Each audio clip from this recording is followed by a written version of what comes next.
They say marriage is built on trust. But what happens when that trust asks for something so strange, so unexpected, something that makes you question everything you thought you knew about love, commitment, even yourself? I remember the night like it just happened. We weren't fighting. We weren't even distant, not in an obvious way. We were sitting on the couch, quiet, late at night, the kind of silence that isn't peaceful, but heavy. The TV was on, but we weren't watching it. Just background noise to fill the void that had grown between us. And then, out of nowhere, he turned to me, looked me right in the eyes, and said something that made my whole body freeze. It wasn't cruel. It wasn't angry. It was just honest. Too honest. He had a wish. Fantasy, I guess. But the moment I heard it, something inside me cracked open. Not because it was shocking, though it was, but because, deep down, I realized something much scarier. Part of me didn't want to say no. I wish I could say I stood up for myself. I wish I could say I laughed and said, "Are you crazy?" But I didn't. I sat there, still as stone, as my husband, my partner of almost 2 decades, asked me to do something that would change us forever. And I said yes. Not because I wanted to hurt him. Not because I wanted to betray the vows we made. But because I was so tired of feeling invisible. You ever feel like you're fading in your own life? Like everyone around you sees you, but no one really sees you? That was me. So yeah, I said yes. And everything that came after. The lies I told myself. The fire it lit in places I thought were long dead. The guilt. The silence. The unexpected tenderness. The pain I never meant to cause. All of it started with that moment. This isn't just a story about infidelity. It's a story about desperation. About loneliness. About what happens when people stop speaking the same language, but still sleep in the same bed. I've never told anyone this before. Not my sister. Not my best friend. Not even the person who knows me best, because I'm not sure they do anymore. But I'm telling you. Because maybe you've been there. Maybe you're there right now. So lean in. This is the story of what happened when my husband had a wish. And I said yes. Subscribe to Heartfelt Tales Unfold, where the stories cut deep and the truths hit even deeper. You don't want to miss what comes next. I wasn't angry. I wasn't sad. I was just fading. My days blurred into one another. Wake up. Make coffee. Make sure the kids had something to eat, even if they were already rushing out the door. Tidy up the kitchen. Answer emails. Fold laundry. It wasn't a bad life, not really. It was just invisible.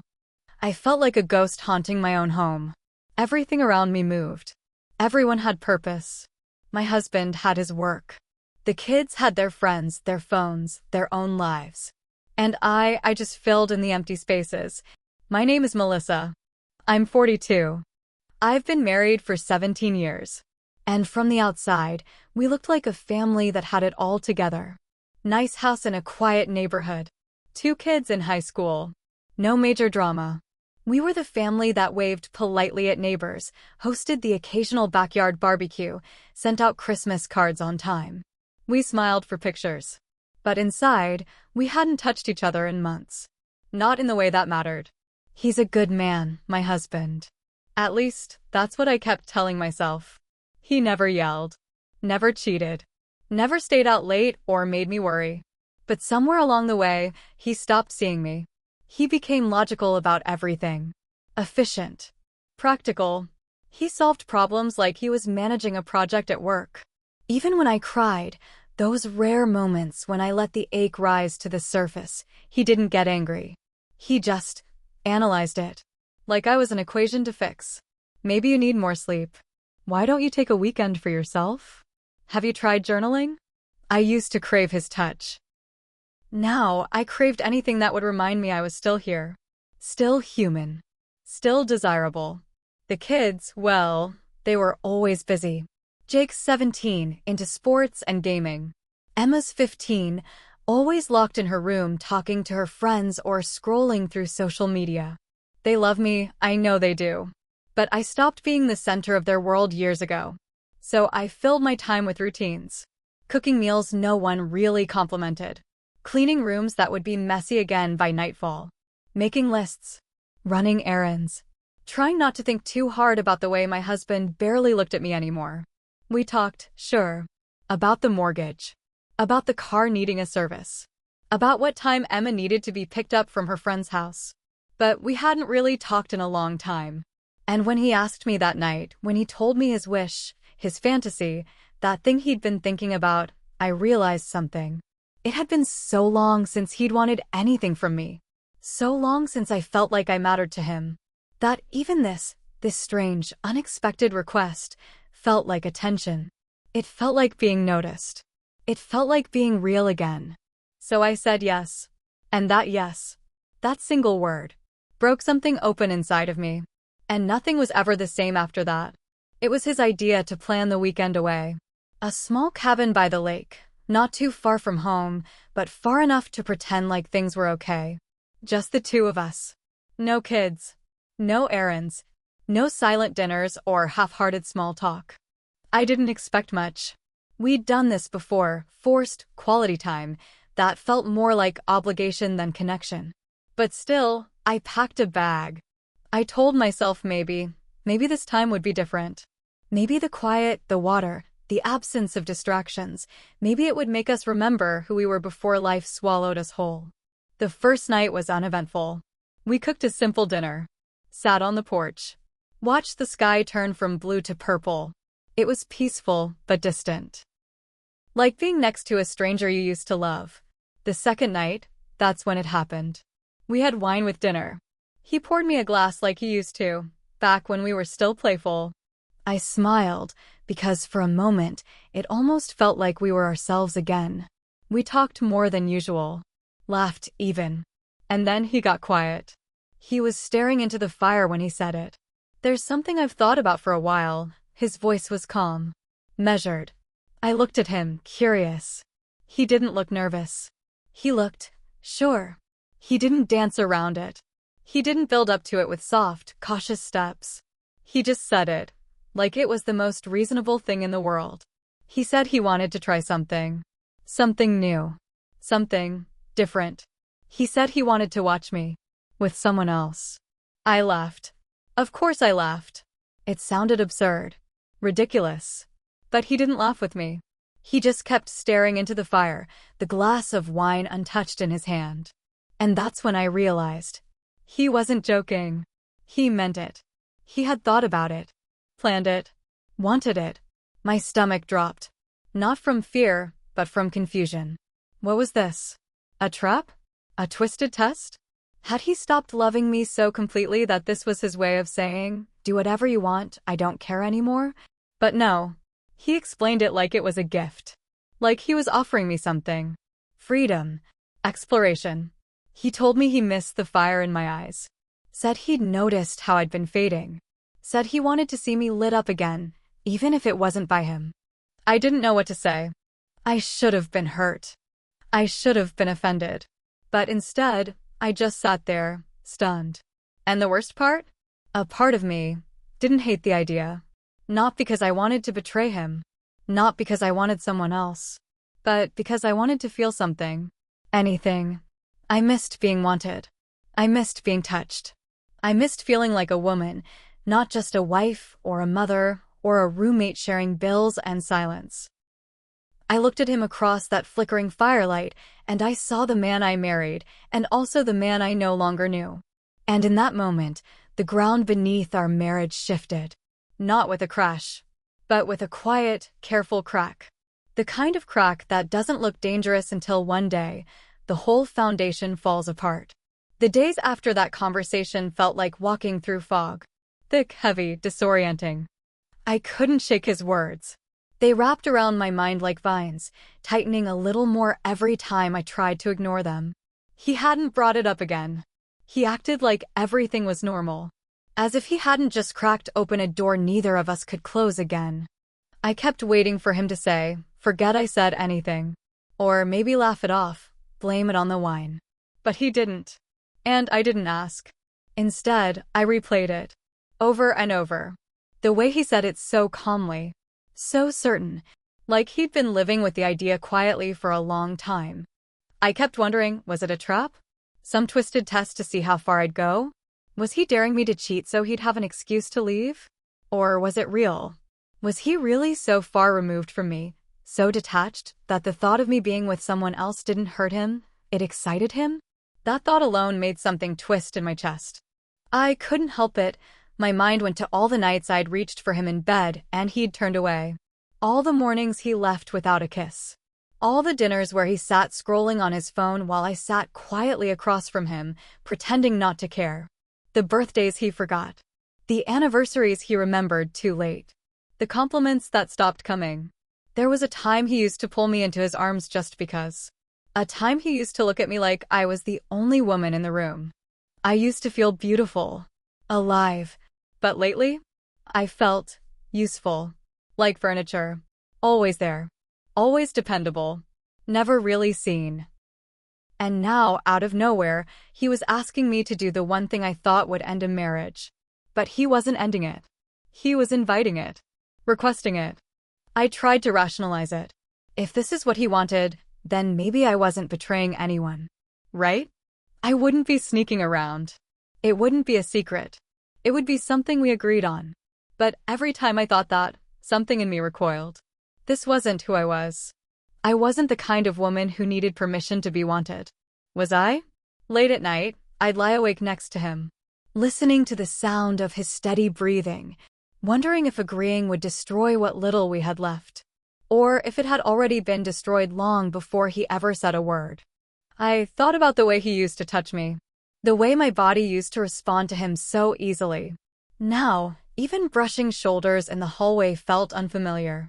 I asked myself questions I wasn't ready to answer.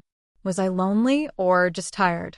Did I want someone else or did I just want to be wanted? Did I still love him or was I clinging to the memory of someone he used to be? The part that scared me most wasn't that he'd asked. It was that he'd asked and I didn't feel disgusted. I didn't feel angry. I felt curious. Not about the act, but about the feeling. What would it feel like to be looked at again the way I used to be? To be touched with intention? To be seen not as a mother or a wife or a placeholder in someone else's life, but as a woman. A real woman. I kept telling myself this was wrong. That even if he'd given me his blessing, it didn't mean it wouldn't hurt. That something in us might break beyond repair. But then I'd remember how long I'd already been living with that break. We were already broken. We'd just gotten good at pretending we weren't. And in the quiet moments when the house was still, when I looked in the mirror and barely recognized the woman staring back at me, I'd whisper the question to myself over and over. Was this the only way to feel wanted again? We didn't talk about it again for almost a week. Not directly, but it lingered. Every conversation, every glance had a new weight to it. Then one night, while I was folding laundry, he walked into the room and simply said, "If we're going to do this, we need to set rules." I didn't answer at first. I just stared at the shirt in my hand, the fabric suddenly foreign in my fingers. But I nodded. Slowly. We sat down that night and talked like strangers negotiating a contract. No secrets. No ongoing contact. He would be there. One time only. We wouldn't speak of it afterward unless we both wanted to. It was surreal.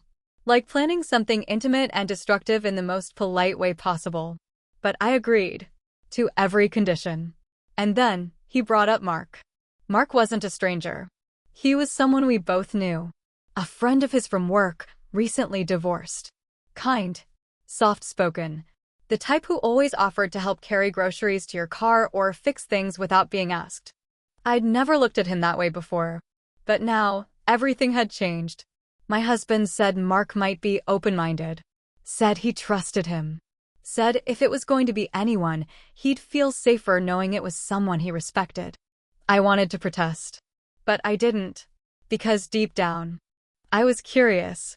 And maybe, in some twisted way, relieved. There was something about Mark's quiet gentleness that didn't scare me. So, we invited him over. Just for drinks, my husband said. Nothing more. I wore a dress I hadn't touched in years. It hugged my figure in a way that made me nervous. I stood in front of the mirror longer than usual. Put on perfume I'd almost forgotten I had. And when I walked downstairs, my husband looked at me, really looked at me. For the first time in what felt like forever. He didn't say anything, but I saw it. Something flickered in his eyes. Mark arrived right on time. He brought wine, smiled politely, acted like it was just a normal evening. We made small talk, laughed more than we should have at silly stories. There was nothing obvious, nothing physical, but underneath every word, every glance, there was something unspoken, a current, and I felt it. In my skin, in my breath, in the way I leaned in just a little closer when Mark spoke, in the way his eyes lingered just a second too long when I left. My husband noticed. He didn't say a word, but I could feel his attention shift. He was watching, not with jealousy, but with calculation. Like he was studying something he'd only ever imagined. The weeks that followed felt like I was living in someone else's body. I started dressing differently, fixing my hair even when I had nowhere to go, putting on makeup to run simple errands, smiling at strangers, smiling at myself. And Mark noticed. He'd text me after those casual visits. Nothing inappropriate, just thoughtful. Dinner was nice. You looked happy tonight. Glad we're reconnecting. Each message left me breathless. Each reply took longer to type than it should have. And my husband, he watched it all unfold. Quietly, methodically, he arranged the night. Said he'd already spoken to Mark. That they'd agreed. It would happen the following Friday. At our house. After the kids were gone for the weekend. I didn't know what to feel. I was terrified. Excited. Guilty. Awake. I started dreaming again. Not of Mark, not exactly. But of moments. Of being touched. Of being desired. Of being wanted without being needed. The days leading up to it were unbearable. I'd walk past my husband and feel his eyes on me. Not with anger, not even resentment. But with something deeper. Something I couldn't name. Mark sent me one last message. Just 5 words. Are you sure about this? And I stared at it for a long time. Because I wasn't. Not really. But I replied anyway. Yes. The night finally came. The kids were gone. The wine was chilled. The house was too quiet. I sat on the edge of the bed, heart pounding. Mark was on his way. My husband was downstairs, waiting. And none of us, not me, not him, not Mark, were truly ready for what happened next. The knock on the door sounded louder than it should have. Or maybe it was just my heartbeat, thudding so hard in my chest that everything else felt amplified. I opened it slowly. Mark stood there. Not smiling, not nervous, just quiet. He looked at me like he wasn't sure if he should be there. And I looked back at him like I wasn't sure either. But I let him in. My husband was already sitting in the living room. He nodded at Mark. Offered him a drink. Small talk came and went like fog there, but without weight. I couldn't focus. My skin buzzed. My thoughts were scattered and sharp. I wanted to run. I wanted to stay. I wanted to be anywhere but there. And yet, nowhere else made sense. Eventually, the room got quiet. My husband stood up. Told us we didn't need to talk anymore. That we knew why we were there. And then he sat down on the armchair in the corner of the room. Watching. Still. Silent. Mark looked at me. Not demanding, not even eager. Just waiting. For my permission. I nodded. Barely. But it was enough. The first touch was soft. Like testing the temperature of water before stepping in. His hand on my arm. Then my shoulder. Then my waist. I didn't breathe. I didn't move. Until he leaned in and kissed me, slow, unsure at first, then more certain. And I let him. Everything after that became a blur of motion and sensation. I kept thinking this is happening. This is real. I'm doing this. There was something surreal about it all. Like watching someone else through a window. A version of myself I barely recognized. But then, something shifted. Not in Mark. Not even in me. In the room. The atmosphere. The weight. I felt him watching. My husband. I didn't look at him, but I felt him. His presence thick and quiet and unblinking. And then suddenly. I didn't. I looked up. The chair was empty. The silence changed. It was no longer charged. It was broken. I pulled away. Sat up. Heart in my throat. Mark whispered, "What's wrong?" But I was already moving. I grabbed a robe. Ran down the hallway. Out the front door, barefoot. The porch light flickered above me as I scanned the driveway. There, his car. Parked on the far edge. Engine off. I ran to it, breath sharp in my chest. Tried the door. Locked. I knocked on the window. Soft at first. Then harder. Then harder still. He didn't open it. Didn't even look at me. He just sat there. Head resting against the steering wheel. Shoulders shaking. Body trembling. And that's when I saw it. He was crying. My husband. This man who hadn't shown real emotion in years. This man who suggested this, who planned it, who said he was okay, was sobbing in our driveway with the doors locked like he was trying to protect himself from me. I stood there. Frozen.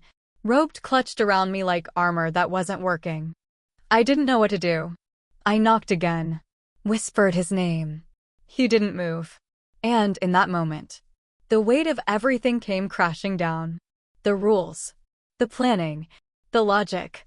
The way we tried to control something as messy and wild as emotion. It was all pretend. All a game we thought we could manage. But we couldn't. Because love, real love, doesn't watch. It doesn't negotiate its own replacement.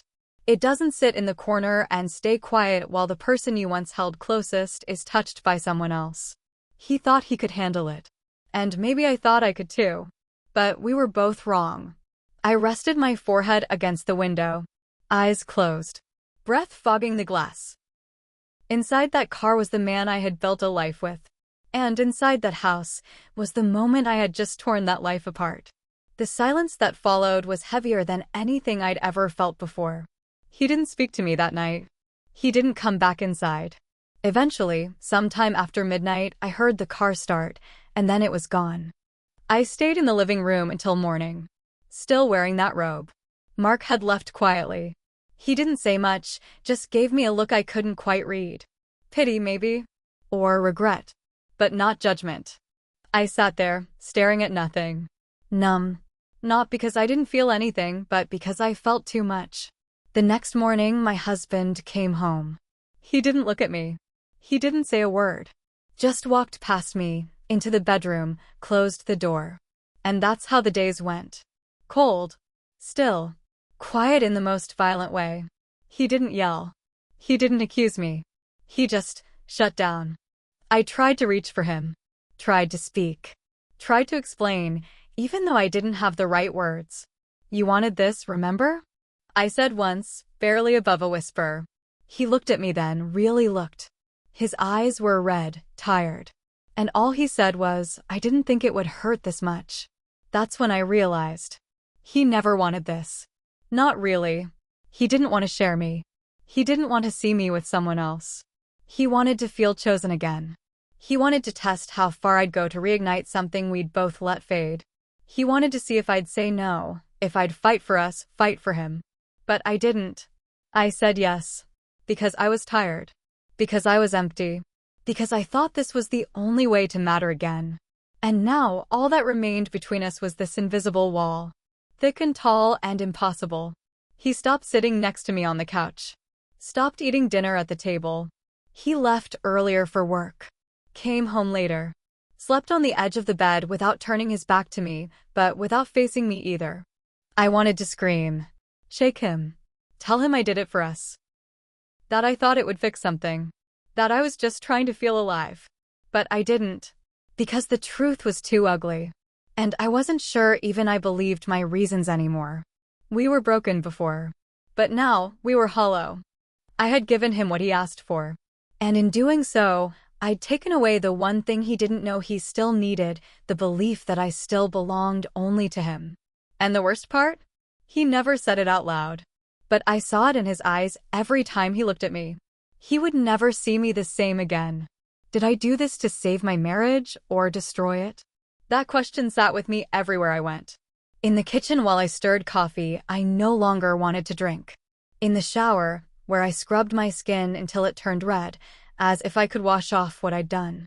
In the quiet hours of the night, staring up at the ceiling, replaying everything second by second. I told myself it was meant to bring us closer. That maybe by shaking something loose, we'd find our way back to each other.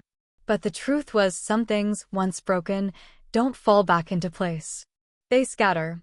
And you're left standing in the middle of the mess, not knowing what to pick up first. The guilt clung to me like smoke. Thick, invisible, but always there. And no matter how much I tried to scrub it away, it stayed.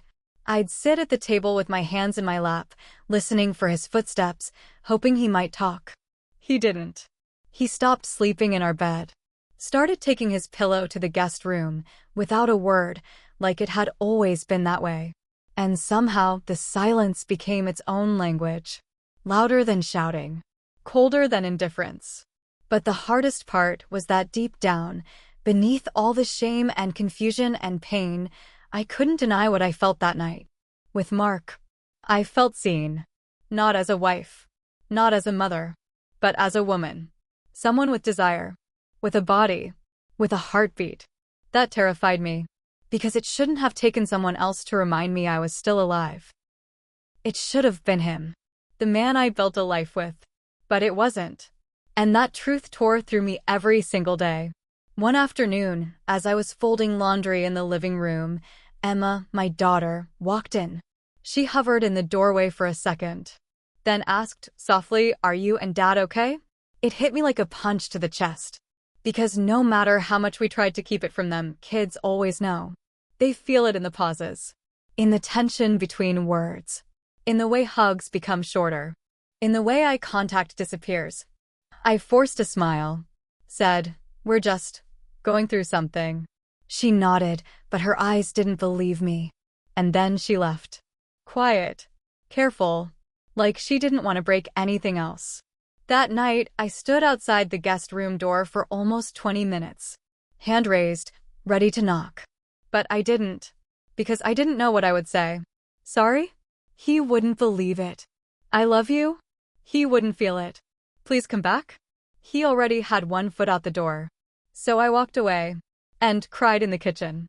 Alone. The way I always seemed to end up. I kept asking myself, was it worth it? Those fleeting moments of being seen, being wanted, being touched, were they worth the crater it left in my home? In my children? In him? I don't know. All I know is, I said yes. And I don't think I'll ever be able to undo what followed. What would you have done?